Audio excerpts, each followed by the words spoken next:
Hi everyone, I'm Katie Couric. Welcome to Eye to Eye. More than 40 years ago, Eric Clapton and his signature Fender Stratocaster guitar helped transform music. Now he's coming out with a new album and a full slate of concert dates to promote it. But he admits to correspondent John Blackstone his slow hand is starting to slip. Maybe you were misquoted. I sort of hope you were misquoted. Maybe it was a weak moment, but I read an interview from just a few weeks ago. Oh, yeah. Somebody said, you said, you know, I looked at an old tape and I'm not as good as I once was. No, that's absolutely true. It was on YouTube. I was just surfing and I looked at YouTube and I put my name in and I got a piece of footage from the mid-90s of me when I was just playing blues. And I thought, what? There were some things that I was doing that I just don't even think I've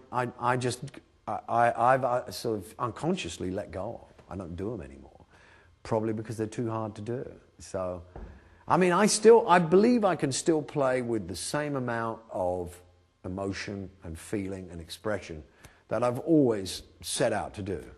I just don't, I think, you know, that's just logic, isn't it? The faculties have got to start wearing away at some point, you know.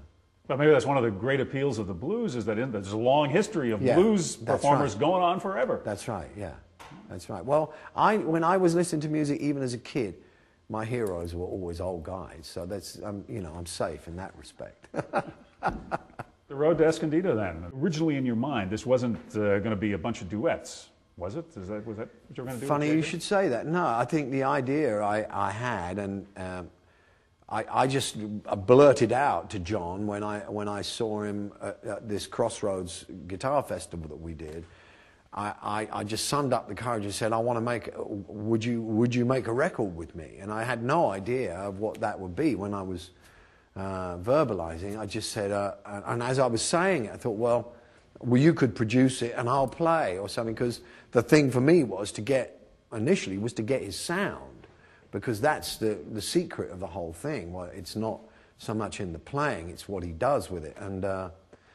And then so I was amazed that he said yes, because I was just expecting a rejection, you know. How could you be amazed? Well, because I just expect no. I always expect rejection. I always think the worst about everything. I just try to get my mind accustomed to the fact that I'm going to get a no, you know. So when he said yes, I was kind of caught by surprise because I didn't really know. And so I said, well, let's think about what we would do, and we took. And that's how it kind of happened. I thought, well, the next thing is material. I hardly write at all these days. I write under extreme pressure or just by accident. It's not something I do, you know. And he just went to work and he wrote something like 9 or 10 or even more songs and sent them off to me.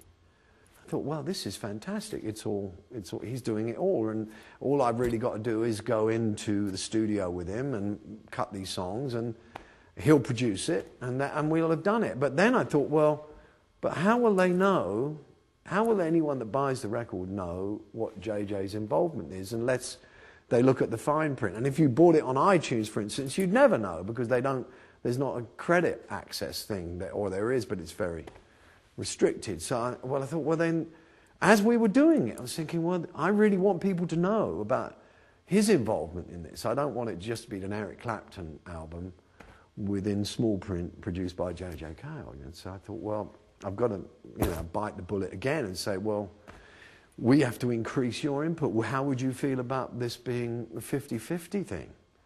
And he was kind of, at that point, he started getting reluctant. And actually, to be honest with you, all the way along, he starts to get reluctant.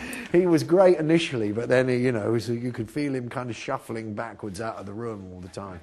But I kind of, I was, you know, persistent, and he gave way. And so that's how it ended up. And I think it's the only way we could have done it justice, you know, because when I hear me singing his songs, it just doesn't have the weight. But when I hear what happened a lot of the time, where the two voice, where we sang together, we create this hybrid, which is a bit of him, a bit of me, and it's another, almost like another guy comes in. And I think that's the magic of it. You know. Why did you want to make sure that J.J. Cale was recognized as part of this? Oh, well, that's just my thing, you know. I mean, I've always been insistent on people knowing, I mean, it's like the teacher part of my makeup, I suppose. It's quite arrogant, but I assume that people ought to know where things come from. You know, I just don't think that, I feel like I'm a servant to this thing rather than just using it to my advantage. I've always wanted people to be aware of the history of my music, not my music, the music. And so if I didn't want there to be a scenario where people would buy the album, listen to it, and not even know what the thing was about, because that was the whole mission. You know, the Road to Escondido was about me, Muhammad Goes to the Mountain. I had to go to him, really. I wasn't going to be able to get JJ to come to London, for instance. So, I mean, that's a given. So I had to go to the source and do it that way.